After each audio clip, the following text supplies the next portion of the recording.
తెలంగాణ చరిత్రను మలుపు తిప్పిన సందర్భం దీక్షా దివస్. 2009 నవంబర్ 29న ఈ దీక్షా దివస్ ఎంతో ఉధృతంగా సాగుతున్న సమయంలో అనేక మంది తెలంగాణ రాష్ట్ర ఏర్పాటు కోసం తమ ప్రాణాలను సైతం అడ్డుపెట్టారు. అందులో ముఖ్యంగా మన కేసీఆర్ గారు కేసీఆర్ చర్చలో తెలంగాణ వచ్చుడో అనే నినాదంతో అలుపెరగని పోరాటం చేస్తూ వచ్చారు. రైట్, ఆ సందర్భంలో విద్యార్థులు ముఖ్యంగా ఓయూ విద్యార్థులు కీలక పాత్ర పోషించారు. ఆనాడు ఓయూ జేఏసీగా ఉన్నటువంటి మందల భాస్కర్ గారు ఇప్పుడు మనతో పాటు ఉన్నారు. సార్ చెప్పండి, ఆనాటి జ్ఞాపకాలు గుర్తొస్తే మీకు ఎలా అనిపిస్తుంది? ఆ రోజు ఆ జ్ఞాపకాలు చరిత్రలో నిలిచిపోయేటువంటి జ్ఞాపకాలు అవి. ఎందుకంటే కేసీఆర్ గారు నవంబర్ 29న ఆమరణ నిరాహార దీక్షకు వెళ్తున్నప్పుడు విద్యార్థి సంఘాలుగా ఉన్న 14 విద్యార్థి సంఘాలం ఒక జేఏసీ ఏర్పడి కేసీఆర్ గారు చేస్తున్నటువంటి ఆమరణ నిరాహార దీక్షకు మద్దతుగా పార్లమెంటులో తెలంగాణ బిల్లు పెట్టాలని చెప్పి మేము ఆర్ట్స్ కాలేజీ మీద 14 విద్యార్థి సంఘాలు ఏకమై ఒక జేఏసీ ఏర్పాటు చేసుకొని తర్వాత రోజు ప్రోగ్రెసివ్ మీడియా సెంటర్లో ఒక ప్రెస్ మీట్ పెట్టాం.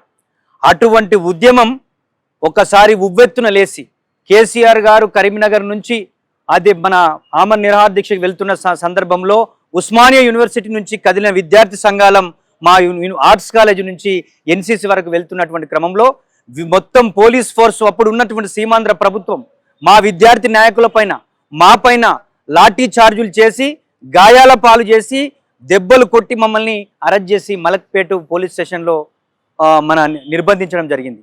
దాన్ని చూసినటువంటి యావత్ తెలంగాణలో ఉన్నటువంటి విద్యార్థి సంఘాలు మొత్తం యావత్ తెలంగాణలో ఉన్నటువంటి యూనివర్సిటీలు కాకతీయ, శాతవాహన, నల్గొండ, తెలంగాణలో ఉన్నటువంటి నిజామాబాద్ ఉన్న యూనివర్సిటీల విద్యార్థులందరూ కూడా జిల్లాలో ఉన్న వాళ్ళు కూడా అరే మా ఉస్మానియా అన్నలు బయటకు వచ్చిర్రు, కేసీఆర్ గారు చేస్తున్నటువంటి ఆమరణ నిరాహార దీక్షకు మద్దతుకు వచ్చారు, మనమెందుకు ఉద్యమంలో భాగస్వామ్యం కావద్దని ఆ ఉవ్వెత్తున లేచినటువంటి ఆ మహా ఉద్యమం మొత్తం యావత్ దేశాన్ని కాంగ్రెస్ పార్టీ మెడలు వంచిందంటే టీఆర్ఎస్ పార్టీ నాయకత్వం వహించినటువంటి అప్పటి కేసీఆర్ గారు దానితో పాటు విద్యార్థులు సంఘాలు జేఏసీలు ఏకమవడం వల్ల ఆ తెలంగాణ రాష్ట్రాన్ని సాధించుకుందాం.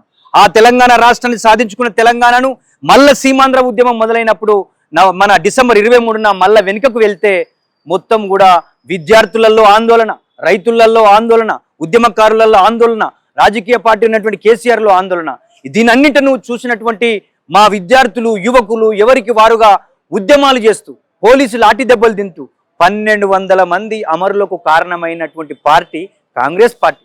ఈరోజు 9.5 సంవత్సరాలలో ఆ ఉద్యమ నేపథ్యంగా ఆ పోరాట ఫలితంగా తెలంగాణ రాష్ట్రాన్ని సాధించుకుని ఈరోజు అన్ని రంగాలలో అభివృద్ధి చెందుతూ ఉంటే మొన్నటికి మొన్న అప్పుడు హోంమంత్రిగా ఉన్నటువంటి చిదంబరం గారు 9.5 సంవత్సరాల తర్వాత మొన్న గాంధీ భవన్కి వచ్చి ఆ 1200 మంది అమరులైనందుకు నేను క్షమాపణ చెప్తున్నానని చెప్పేసి చెప్పడం జరిగింది. అంటే నువ్వు 9.5 సంవత్సరాల తర్వాత 1200 మంది చనిపోయి ఇంత బాధలో ఎంతోమంది లాఠీ దెబ్బలు తిని కాళ్ళు రెక్కలు ఇరిగిపోయి అటువంటి సందర్భంలో నువ్వు వచ్చి ఈరోజు క్షమాపణ చెప్తే మేము దానికి సిద్ధంగా లేం. దీక్షా దివాస్ అనేది యావత్ తెలంగాణనే కాదు, యావత్ తెలంగాణలో 3.5 కోట్ల మంది ప్రజలు తెలంగాణ ఉద్యమానికి నాయకత్వం వహించినటువంటి పార్టీ ఏదైనా ఉందంటే అది బీఆర్ఎస్ పార్టీ. విద్యార్థులకు విద్యార్థి సంఘాలుగా విద్యార్థి నాయకులుగా యువకులను విద్యార్థులను కదిలించిన వాళ్ళు ఎవరంటే విద్యార్థులు. ఇది తెలంగాణకు సంబంధించినటువంటి చరిత్ర. దీన్ని పోరాట ఫలితంగా మేము త్యాగం చేయడం వల్ల 100 కేసులు పెట్టుకోవడం వల్ల ఈ తెలంగాణ రాష్ట్రాన్ని సాధించుకున్నాం. ఈ తెలంగాణ రాష్ట్రంలో అన్ని రంగాలలో వ్యవసాయ రంగంలో అభివృద్ధి చేసుకుంటా ఉన్నాం, ఐటీ రంగంలో అభివృద్ధి చేసుకుంటా ఉన్నాం, మొత్తం కూడా అన్ని విభాగాల్లో విద్యార్థులకు సంబంధించినటువంటి రెసిడెన్షియల్ స్కూల్స్ పెట్టుకున్నాం. అంతేకాకుండా మహిళలకు సంబంధించి యూనివర్సిటీ వచ్చింది, వ్యవసాయం యూనివర్సిటీ వచ్చింది. ఇన్ని రకాల అభివృద్ధి చేసుకుంటున్నటువంటి శుభ సందర్భంలో నిజంగా దీక్షా దివాస్ అనేటువంటిది మొత్తం తెలంగాణ యావత్ ఎక్కడ తెలంగాణ ప్రజలుంటే అది వివిధ దేశాల్లో కానీ వివిధ రాష్ట్రాల్లో కానీ తెలంగాణలో కానీ తప్పకుండా అది జరపాల్సిందే. ఆ యొక్క సెలబ్రేషన్ కూడా చేసుకోవాల్సిందని చెప్పేసి మా విద్యార్థుల యొక్క అభిప్రాయం.